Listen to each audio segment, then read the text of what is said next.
샬롬 할렐루야. 사무엘상 19장 1절에서 6절이요. 사울이 그의 아들 요나단과 그의 모든 신하에게 다윗을 죽이라 말하였더니 사울의 아들 요나단이 다윗을 심히 좋아하므로 그가 다윗에게 말하여 이르되 내 아버지 사울이 너를 죽이기를 꾀하시느니라. 그러므로 이제 청하노니 아침에 조심하여 은밀한 곳에 숨어 있으라.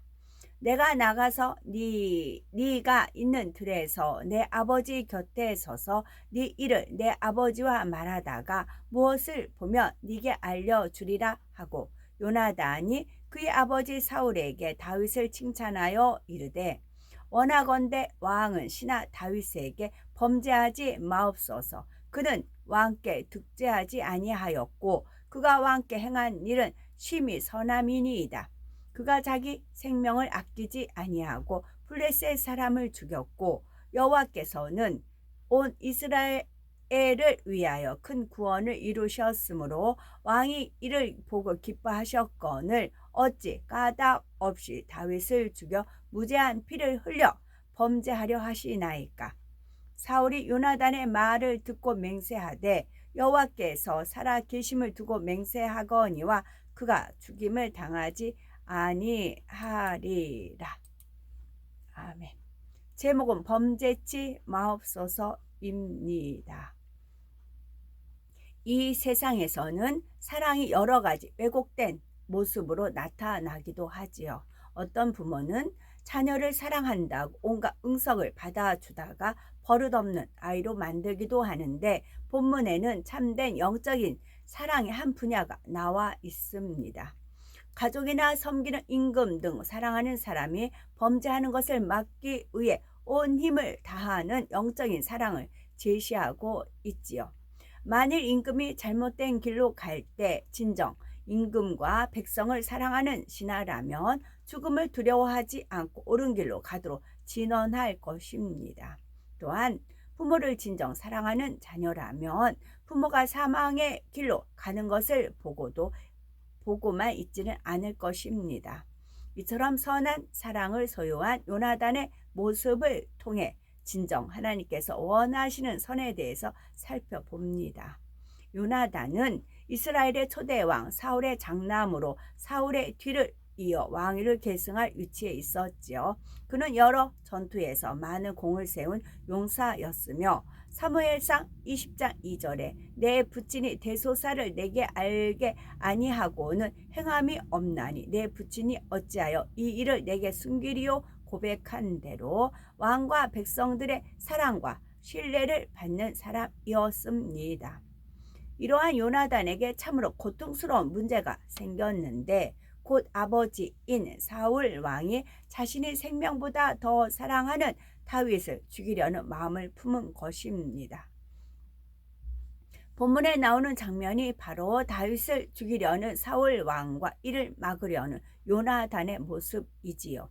사무엘상 19장 1절에서 3절을 보면 사울이 그 아들 요나단과 그 모든 신하에게 다윗을 죽이라 말하였더니 사울의 아들 요나단이 다윗을 심히 기뻐하므로 그가 다윗에게 고하여 가로되 내 부친 사울이 너를 죽이기를 꾀하시느니라.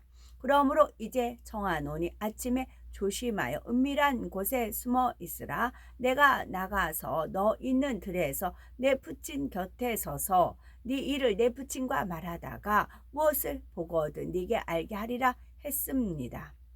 여기서 우리는 사울 왕이 왜 다윗을 미워하고 죽이려 했는지 이해할 필요가 있죠. 사실 다윗은 이스라엘 백성을 두려움에 떨게 했던 블레셋의 장수 골리앗을 여호와의 이름으로 죽이고 어려운 전투를 승리로 이끈 주역이었습니다.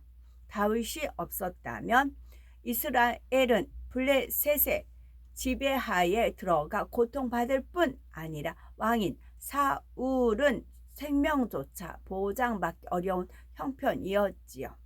또한 다윗은 그 후로도 가는 곳마다 공을 세웠으며 이미 교만과 불순종으로 하나님께 외면을 당했던 사울 왕이 악신으로 고통을 받을 때도 다윗이 그 앞에서 수금을 타면 악신이 물러가고 평안을 찾을 수 있었습니다. 그런데 사울이 생명의 은인이자 훌륭한 신하인 다윗을 죽이고자 한 것은 바로 다윗을 시기하는 악한 마음에서 비롯되었지요. 블레셋과의 전쟁에서 돌아온 왕과 군대를 맞아 환영하는 여인들이 사울의 죽인 자는 천천히요 다윗은 만만이로다 하며 다윗에게 공을 크게 돌리자 이때부터 다윗을 미워하게 되었던 것입니다. 그래서 사울 왕은 다윗을 죽이려고 무리한 전쟁에 내보내기도 하고 집에 군사를 보내 죽이라 명하기도 하며 다윗을 잡으러 친히 군사를 이끌고 쫓아다니기도 하는 것을 볼 수 있지요. 사울 왕이 악이 발동된 상황에서 다윗을 죽이라고 요나단과 신하들에게 명했습니다. 그러나 마음이 선한 요나단이 어떻게 사울 왕이 악에 동조할 수 있겠습니까? 오히려 사울 왕이 범죄하지 않도록 다윗을 변호하며 간청하는 것을 볼 수 있습니다. 사무엘상 19장 4절 이하를 보면 왕은 신하 다윗에게 범죄치 마옵소서. 그는 왕께 득죄하지 아니하였고 그가 왕께 행한 일은 심히 선함이니이다. 그가 자기 생명을 아끼지 아니하고 블레셋 사람을 죽였고 여호와께서는 온 이스라엘을 위하여 큰 구원을 이루셨으므로 왕이 이를 보고 기뻐하셨거늘 어찌 무고히 다윗을 죽여 무죄한 피를 흘려 범죄하려 하시나이까 말합니다. 만일 우리가 요나단의 입장이라면 사울 왕과 다윗 중에 누구 편을 드시겠는지요? 물론 시시비비를 가리자면 다윗의 편을 들어야 하겠지만 인간적인 생각을 동원하며 사울 왕은 요나단의 아버지요 한 나라의 왕입니다. 더구나 다윗이 왕이 된다면 요나단은 자신이 왕위를 얻을 수 없게 되니 다윗이 죽는 것이 유익이 되는 상황입니다. 그러나 요나단은 무엇이 옳고 그른지 정확히 분별할 수 있었고 아무리 아버지라고 할지라도 범죄하여 멸망으로 가는 것을 가만히 보고만 있지 않았습니다. 이에 요나단의 말을 들은 사울 왕은 잘못을 잠시 뉘우치며 여호와께서 사시거니와 그가 죽임을 당치 아니하리라라는 맹세까지 하게 되지요. 그러나 사울 왕은 마음 자체가 악했기 때문에 이렇게 여호와의 이름으로 맹세를 하고도 마음이 변개하여 계속 다윗을 죽이려고 했고 그때마다 요나단은 사울 왕에게 범죄하지 않도록 간청했습니다. 그러다 보니 사울 왕이 노를 발하여 요나단까지 죽이려 하기에 이르렀죠. 사무엘상 20장을 보면 요나단이 사울 왕의 뜻을 알기 위해 다윗이 베들레헴에 가도록 자신이 허락하였다고 하며 부친의 반응을 살피는 장면이 나옵니다. 만약 사울 왕이 다윗을 감시하려 하거나 악한 마음을 품고 있지 않다면 그 일에 별로 마음에 두지 않을 것입니다. 그러나 이 말을 들은 사울 왕은 아들인 요나단에게 패역 부도의 계집의 소생아 네가 이새의 아들을 택한 것이 네 수치와 네 어미 벌거벗은 수치됨을 내가 어찌 알지 못하랴. 이새의 아들이 땅에 사는 동안은 너와 네 나라가 든든히 서지 못하리라. 그런즉 이제 보내어 그를 내게로 끌어오라. 그는 죽어야 할 자니라 하며 심히 노를 발하였습니다. 이에 요나단은 조금도 두려워하지 않고 그가 죽을 일이 무엇이나이까 무엇을 행하였나이까 하며 더욱 다윗을 변호하며 사울 왕의 옳지 않음을 아는 마음을 깨우쳐 주었습니다. 그러자 사울 왕은 더 화가 나서 단창을 들어 자기 아들인 요나단을 치려 했지요. 다른 사람도 아닌 아끼고 신뢰하는 요나단이 다윗 편을 드니 그만 분에 못 이겨 아들까지 죽이려고 했던 것입니다. 그러나 요나단은 어떤 일을 당해도 마음에 두지 않고 끝까지 다윗을 지켜주면서 아버지가 돌이키도록 권면해 나갔습니다. 요나단의 선이 더욱 아름다운 것은 단지 아버지의 범죄를 막는 차원에 머무르지 않고 아버지에 대한 도리를 다하며 더욱 깊은 차원의 선으로 이어졌다는 점입니다. 선한 사람이라면 누가 악을 행하는 것을 볼 때 차라리 눈을 돌려버리고 싶고 악한 사람 곁에 머물기를 원치 않을 것입니다. 더구나 다른 사람도 아닌 가족이나 사랑하는 사람이 죄를 지으면 그것을 곁에서 지켜보는 선한 사람은 더 큰 고통을 받을 수밖에 없지요. 요나단 역시 악한 아버지로 인해 많은 고통을 받았지만 자녀로서의 도리를 한 번도 어겨본 적이 없었습니다. 아버지의 행동에 대해서는 분명히 옳고 그름을 가렸지만 이 역시 사랑의 마음에서 나온 선한 행동이었지요. 요나단은 아버지께서 이미 사울 왕을 버리신 것을 알았고 하나님께서 외면하신 악인과 함께하는 결과가 어떻게 되리라는 것까지 예상할 수 있었지만 결코 아버지 곁을 떠나지 않았습니다. 그리고 블레셋의 전투에서 사울과 함께 싸우다가 당당히 죽음을 맞이했던 것입니다. 이처럼 우리는 성경이나 역사를 통해 한 사람이 바로 서지 못하고 죄를 짓게 되면 그 가족 전체가 고통을 받아야 하고 이웃까지 피해를 입게 되는 것을 볼 수 있습니다.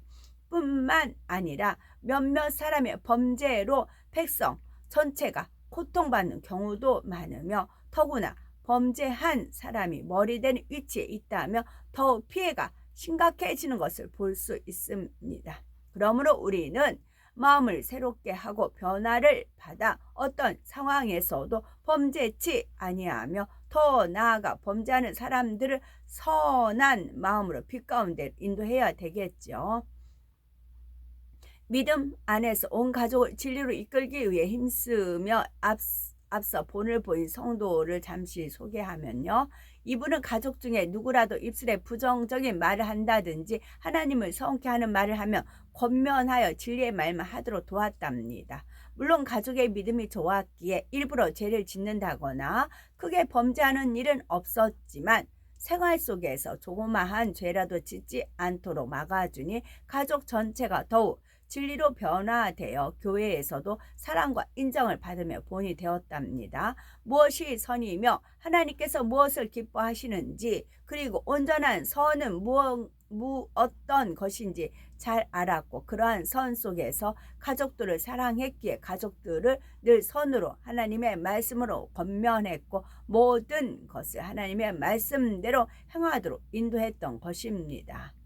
어떤 사람은 사랑하는 사람이 잘못된 길을 가는데도 마음 상할까봐 혹은 화평을 깨뜨리지 않기 위해 혹은 육적인 정에 가리워 그냥 바라보고만 있는데 이는 마치 엘리 제사장과 같이 육적인 사랑을 주는 것에 불과한 것입니다. 엘리 제사장은 자신의 두 아들이 크게 범죄했을 때 말로만 권면할 뿐 어떤 조치도 취하지 않았다가 그 집안에 큰 재앙이 임하고 말았지요. 그러므로 무슨 일에든지 죄라면 그냥 덮어두려 하는 것이 아니라 멀리하도록 막아주고 권면해 줄 수 있는 영적인 사랑을 지녀야 하는 것입니다. 우리는 요나단을 통해 다른 사람이 죄를 짓지 않도록 하는 것이 선이요 또한 그로 인해 생기는 피해를 막는 것이 선임을 깨달았습니다. 이로 인해 생명을 잃는다 해도 끝까지 선을 행해 나가는 것이 온전한 것임을 알아야 합니다. 요나단은 그 마음이 선하고 영적인 사랑으로 충만했기에 자신의 아버지가 범죄했을지라도 끝까지 그 아비를 배신하지 않고 함께 전쟁터에서 죽었지요.